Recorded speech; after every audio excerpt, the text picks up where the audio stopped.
Got it done. Good job, Leia. So I just wanted to inform all of you that I am writing a book. A few things have changed, a few things have happened. I'm very excited, and I'm also stuck. So here we go. I haven't written very much since the last episode, unfortunately. I'm going to be reading some of it to you today, no matter how embarrassing. Woo! Last episode, the real one that I did in September, I was actually really discouraged about my writing. I got an email yesterday that said congratulations in the subject line. Good morning, guys, and welcome to my channel. If you've been here before, welcome back. Today is going to be the next installment of my writing series. So this is writing episode number 5. Yes, number 5. So I'm going to be updating you on all the things that have happened since my last writing update. As you know, in these writing updates, I talk about this book that I've been writing for a really, really long time, and I update you on my word count, my process, how it's going, and all of that stuff. So today my word count is 41,908 words. I'm almost at 42,000. I'm doing so good, but also it's so slow, and so many people write so much faster than I do. It's fine. My goal for the end of July is to get up to 71,200 words, and that will keep me on track for finishing by the end of 2018, just like I said in my update video, my last update video, and also my 2018 goals. So I still want to finish it, and I'm several thousand words behind. So that's a little unfortunate, but it's okay because lots of people write 500,000 words in a month because of like NaNoWriMo and stuff. So that's really exciting, but for now, this is what we got. Once I hit 71,200 words at the end of this month, hopefully, then I'll only have to write 6,200 words every month until the end of the year to be caught up. So because I kind of slacked off these past few months, the whole first half of 2018, I have a lot of catching up to do. Earlier this month I did like some math, and to meet my goal I only have to write like 1,500 words a day, which is so easy if I would just do it, you know? And I don't know if that's still the case now. It's been like a couple weeks since I did that math. So once I catch up, it'll only be 200 words a day, which is how I had it set up anyway. So my last writing update was during winter break, so I've had a whole semester of school since then, which is so exciting, and I just wanted to update that I actually took a memoir and autobiography class this past semester, and it was really enriching. It was a wonderful experience, and I wrote a 7,000 word memoir, a whole complete memoir. It's a short memoir. It's only like 22 pages, I think. But I'm really proud of it, and I'm happy with it, but it's something that I'm going to keep for myself for now. And we'll just see what comes of it later, you know? And it made me really, really love writing memoirs, like writing about myself, which is very interesting because I've always liked like personal narratives and stuff, like kinda, I guess.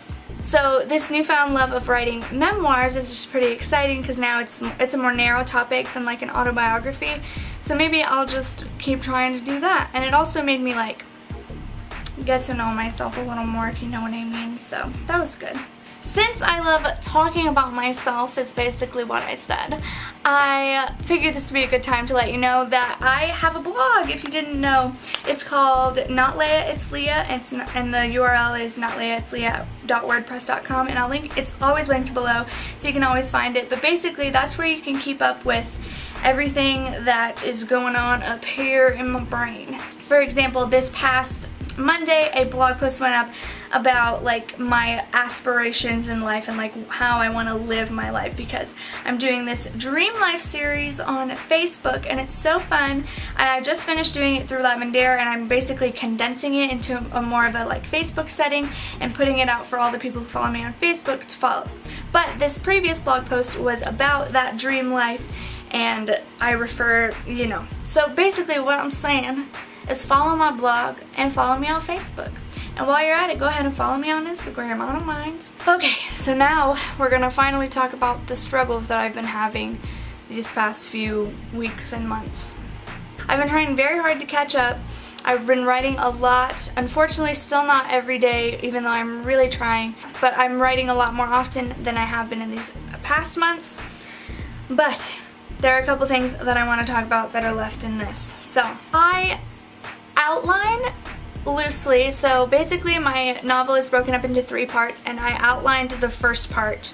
And I think I mentioned this before when I was saying that I was nearing the end of the first part and that I was running out of outline. I don't remember when I mentioned that, but I'll try to find it maybe when I'm editing the whole thing. I followed the outline pretty closely, but also like let the characters control the story, if that makes sense. And it doesn't make sense to a lot of people, the characters controlling the story, because they're not real, but it's a thing, because I reached the end of the first part a couple weeks ago, actually, maybe only a week ago. I don't know, my days are running together. But I was nearing the end, and then all of a sudden, one of my characters just went up to the other and was like, "Do you want to go to the market today?" And I was like, "Girl, for what? Why are we going to the market today?" So I had to write a whole scene about going to the market, because why would she say no, you know?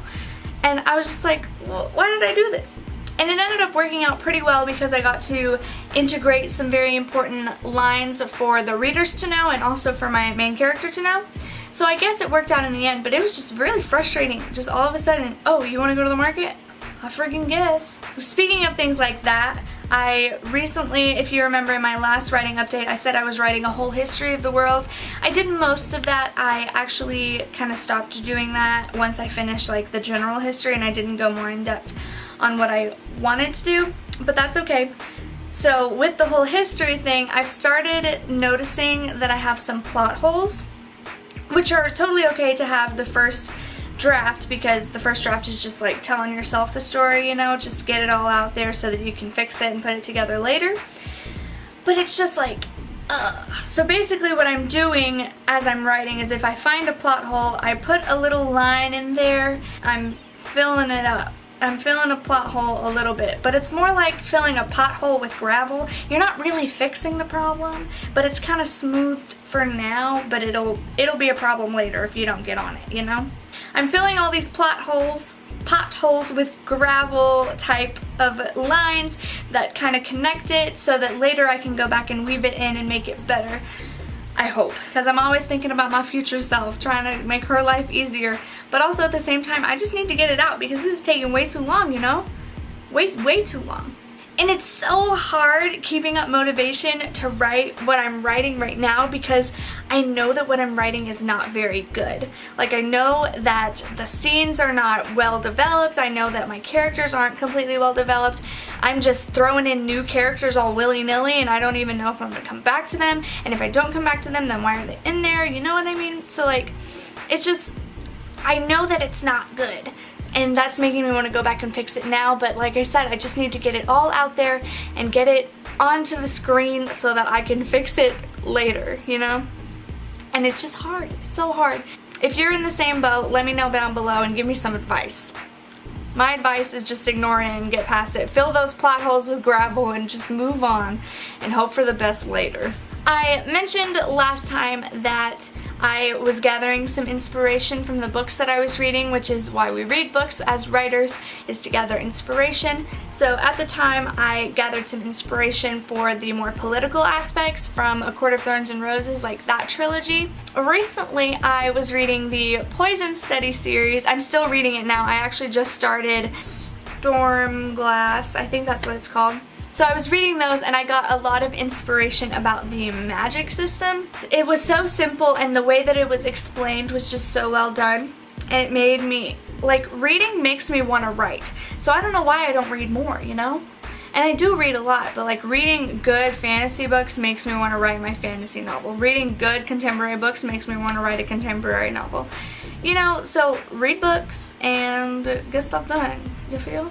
I finally understand the advice, read like a writer, and like you have to read in order to write. The best way to become a better writer is to write and to read. Write a lot and read a lot, and that's just what you need to do to become a better writer. I recently watched some of my other writing videos and listened to what I had to say about it at the time. There was one where I said that I'm not very good at description, and that's true. So my roommate Rachel, whose channel is always linked below, she has a Bookstagram and you should totally check it out. Bookstagram and Booktube channel. So you should check those out. Her Booktube is linked below. She is super amazing at description. She challenged me to write a story that was with one character so that there couldn't be any dialogue and all description. So I'm gonna be trying that soon. I am not sure when because I'm kind of busy doing some other stuff right now, but I want to do that before I head back to school. So in the next like month or so, I'm going to try to get that done, and I think it'll be a great exercise for me. So basically what I'm saying is that if you're not good at a certain aspect of writing, have a friend who also likes writing, or someone who knows that you struggle, or someone that you share with your struggles, I don't know, just like challenge you to do something. And the reason why it's another person challenging you is to keep yourself accountable so that you actually have to do it and you have to do it right. Because if I were to challenge myself to write a descriptive piece with no dialogue, I would never do it, is the facts. So last I talked, I mentioned that I had just received an email. One of my pieces of writing, a creative nonfiction piece, was accepted to be presented at the Sigma Tau Delta International English Convention, and that was back in March. So now it's July. I'm happy to announce that I did present in March. I didn't win any awards, but I still got to read it, and I'm very thankful for the experience. I got to read on a panel, and I got to answer some questions about like creative nonfiction and that type of process just in general, and it was a lot of fun, and I had a great time, and the whole convention was just amazing. And also my roommate Rachel read on one of her fiction pieces, and she did amazing as well. We actually had, I think, two, maybe three, I think two winners from my school that went to the convention. They won cash prizes, well, check prizes, monetary prizes for their writing, and I think they were poets, and they won, so that was very great for them. 1. There's a picture buried deep in a photo box in the upstairs game room in my family's current house. It is a standard 8x5 print, one from a disposable camera most likely. It depicts a baby lying on her stomach, maybe at crawling age, but maybe not. She's wearing a white onesie with small print flowers scattered on it like polka dots, contrasting with her full head of black hair even at her young age. She is reaching for a brown and white Shetland sheepdog that is serenely watching her. She has a fistful of fur in her hand, smiling at the dog with that curious gaze that babies have. The background of the picture is only the ugly, burnt orange-brown carpet they are laying on. The hideous carpet is from my childhood home, a mobile home surrounded by acres of land. The dog's name was Micah when he was alive, and he did not bite me for pulling his fur. So that's the important part that has nothing to do with my book. I think that is all that I have for you today. Thank you guys so much for watching. Like this video if you enjoyed it. Make sure to subscribe so you can join my family. Hit the little bell to get notified whenever I post a video so you won't miss it. And that's it. So have a great morning, and if I don't see you later, good afternoon, good evening, and good night.